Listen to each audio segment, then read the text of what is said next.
from other modules, and this screen grab from Facebook wall shows that they are working with the academic staff, and that they're going to go away and I don't know what they're going to do here. They set up a blog to answer questions with, and this one has gone away and just provided a link to some extra information about cloud computing. Okay, this mediation between students and staff comes out very strongly as well. And so here we've got Akash sort of formally reporting on his meeting with the students, and there was Dr. Dunmore's lecture. There was a bit of an issue with that, I think. Unclear graphs or whatever. So they were able to take that issue back to the staff and try and get some resolution with it. And then in the second one, there is a lot of questions that he's collected from the students about stuff they didn't understand in Dr. Kachara's lecture on Tuesday, and then mediated between him and Dr. Kachara, and then went back and resolved the questions that the students had. Now you wonder how that would have happened if we hadn't had students in that role. How would those issues have been sorted? Okay, and they even took on sort of mini tutoring roles, and again there's possibly an issue with this about the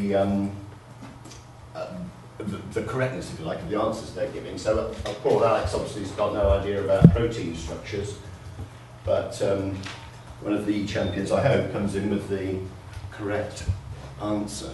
Have we got any protein structure experts? We hope it's the right answer. So a lot of the time when there was students used the Facebook thing to ask the champions about stuff they didn't understand, and they were able to get an answer. I wonder if Alex would have emailed that to the question to the tutor. Okay, and then there's procedural issues which they cleared up. So, you know, hand-in dates for essays, and, you know, what formats the Word document got to be in, submission regulations, reminders about deadlines. Okay, this one particular group was very keen on creating formative assessment exercises, because in 3 lectures they had lots of formative assessment, multiple choice questions and answers they could do, and the next 3 lectures they didn't, so they took it upon themselves to go away and create them and foster these to their peers. And there's also sort of, help me, I can't do this, what the hell's happening? Type empathetic, effective support that goes on. So it's sort of creating a sense of community, and come on, you might have been ill for the last 3 weeks, but you know, you can do this, can I have some help? I wonder if that had been sent to the tutor. And there's some stuff about their sharing ideas about how they might approach that. So there were 7 different ways in which the empowered, labelled, what's the word I'm looking for, sort of anointed, if you like, student e-champions were taking on a role in the virtual world, which was particularly to do with supporting the rest of the class and bridging this community, bridging the gap between the academics and their peers.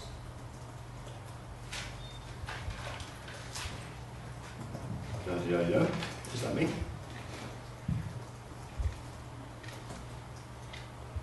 Yeah, that's enough for me. Okay, and so continuing, a lot of this work was done over the semester last year. There were a lot of issues about spreading it out across the institution, which appeared in September when I was all going home and we were going to do this. Some of them were to do with personnel, some of them were to do with finance and payment, some of them were to do with the unions, and some of them were to do with the fact that we completely revalidated our curriculum from 15 to 20 credits over the previous years, so academics were not that interested in anything which was too different.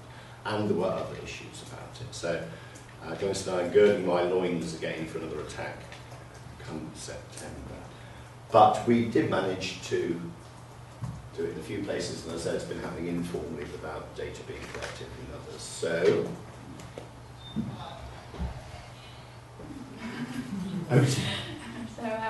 we're just going to talk to you about the project from our perspective. Why did we decide to do the project? Well, we were approached as a whole class by Paul and our tutor, Glynn's cousin, and we were asked if anyone would be interested in taking on this ICT Champions role. As it happened, it was only Tammy and I who volunteered. But had there been more students, there would have been a selection process. And we were also told as part of our terms and conditions that we would be responsible for creating and maintaining this online space for one of our modules, and that we would be given a £100 Amazon voucher at the end. So, why else did we choose to do it? Oops, sorry.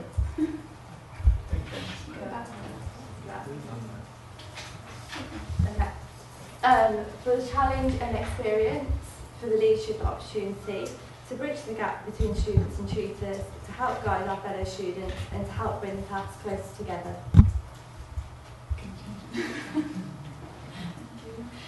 So after our introductory meeting with Paul, we decided to build our online space on Facebook, and there were several reasons for doing this. Firstly, that the majority of our students were already on Facebook. And we also felt that the university, the VLE, the internet system, wouldn't be quite as popular. We also found that because Facebook is quite a familiar setting for a lot of students, it was a sort of a safe place for them to be open and honest, so we got quite good quality of responses from them. We made sure that we set up a closed group on Facebook and we let the class know about it by the university email system. Next one. Oh no, it's just this one. Okay. We started by setting the ground rules and indicated the conversation. We stressed that all posts made would be anonymous, and in no circumstances the names would be mentioned, and the teachers wouldn't be able to see anything either. So, I think you can see the ground rules here. yeah. Just so there was still a sense of structure, and you couldn't go around saying whatever you wanted and any unfair criticisms or anything like that, and also just to respect confidentiality. So, what we did, well, the group was mainly used to answer any queries from our peers, such as assignment due dates, how to go about resitting if you have to, and we continuously maintained the online space, which didn't really take up too much of our time because we were generally already on Facebook anyway. Once the issues were clarified, we then liaised with the tutors and gave their comments back to the students anonymously. This meant that problems could be cleared up without students feeling that the tutor knew that they were having a problem. And as you can see, there's an example. You could just see the next one. Yeah, this example shows that a student who didn't come to class but needed the information, so they've actually come onto Facebook rather than contacting the tutor face-to-face. And as you can see, our general response is start going to class. Yeah. So, as you can see from this example, a major benefit of the ICT Champions role was that we were able to identify problems that the students were having and help to resolve them without the embarrassment of involving any tutors directly. Essentially, this meant that we could successfully mediate between students and staff. We found that the forum facilitated instant responses to queries and issues, and another benefit was that people became more involved in the module with their peers. This example shows that. This example shows that the forum has helped with formative assessment. For the benefit of the members of the group, a student is given an example of how to use the article as a basis for a final assignment, which prior to this was a struggle for most students. So overall, the ICT Champions role has enabled us through the online forum to help create enthusiasm and boost morale among our peers.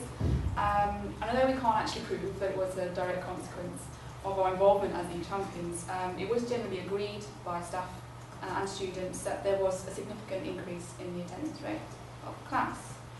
And we've also found that as a result of our extra involvement in the module, such as uploading lecture notes, keeping up with current affairs that were to do with the module, that we have individually probably done better than had we not been given this opportunity. One of the most valuable products of this project was the quality of feedback that we managed to collect. If it wasn't for this, the class wouldn't have been able to speak honestly, and whereas a traditional survey would have not reflected their true opinions as well. So on the whole, we've really enjoyed this experience. The vouchers that we were offered at the beginning were a nice incentive, but now that we've been able to see for ourselves the benefits to us of doing this project, we wouldn't really be too disappointed if now we're told that they weren't available, although we'll pay for some books hopefully next year. Yeah, and also working on this project, it's enabled us to further our communication and people skills, as we can add this to our CVs, and it's going to be invaluable to employees in any industry. Thank you for listening. Yeah, do you have any questions?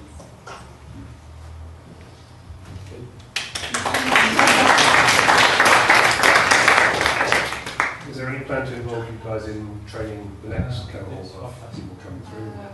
Well, we haven't really Not been set in told motion, yet. but I mean, we'd be happy to. Quite Yeah. happy,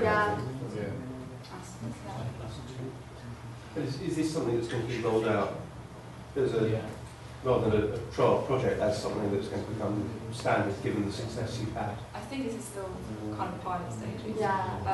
And obviously, as we said, you know, it's different with every module because the results we had with this module will obviously be unique to the module that it was based on. We felt there were definitely some other classes that we had that this kind of group outside of class may not have had exactly the same benefits as this one did. I think this was definitely more beneficial in terms of communication, but it depends on the module. How many champions are there? So for each project, there are two. Yeah. Or I think there were three, weren't there? No, four. Yeah, one we had 3, one others we had 2. Not one. Do you find that there's much resistance to having certain students not having other people look at their Facebook page, you know, in an educational way? Well, we didn't have to become friends with them on Facebook. Yeah. It was just a group that we invited people to join. If they wanted to join, they could, and they didn't have to. And we stressed that it was totally confidential. No tutor could be able to read who had said what. And if we did feedback any general issues from the forum, it would be on a general kind of basis, and it wasn't going to be personal. And it was kept as a closed group as well, so no one else on Facebook could see it. So.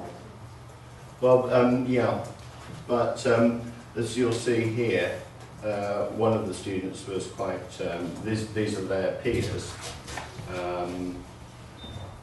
was quite forthright in their view about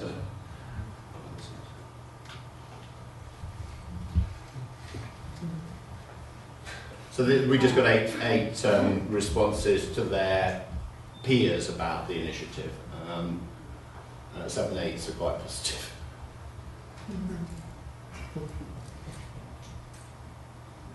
I'm guessing the first response was the person who didn't go to the lecture. Didn't participate. I don't know who's the person we think it is, because there's only one. It's anonymous. We don't want any Facebook spats tonight, but their theme is continued. It's real.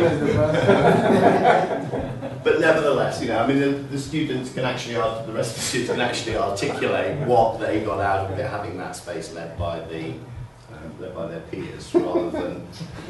And I have the Facebook wall, and there's 9 pages of very, very rich stuff of interchanges to do with the module, to do with the quality of teaching, to do with resources, to do with, you know, that happened. Did you see News Night last night? It was related to what we were doing about stuff, and posts on the VLE forum.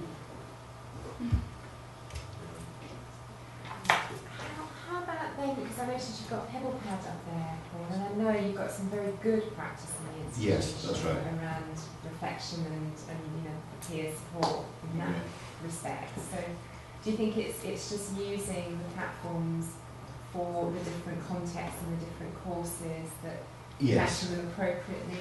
Yeah, and again, when we use blogs in PebblePad, generally they're set up by the tutors and they're sort of class-led, and it's part of the class activity. It's not quite as spontaneous as this, but one of the groups, did then set up a PebblePad blog to house whatever they were doing. Right. So they use part of the institution's tools.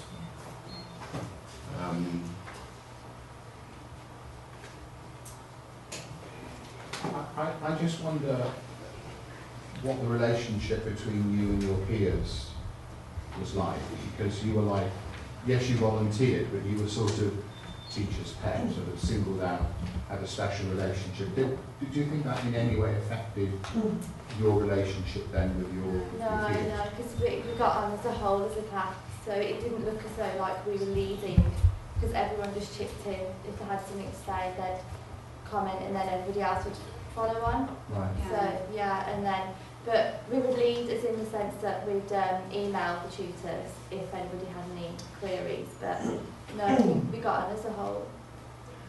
There was an issue about what they do now, because of course they have a role and have had a role within a module, and last year, come September, the champions who've been performing over semester 2 last year, came, what do we do? You know, there was sort of a sense of enemy. Right. You know, sort of. Sorry, for those that want to come to Helen's session, it's in lecture theatre in 2 minutes. Come now. Thank you very much, everybody.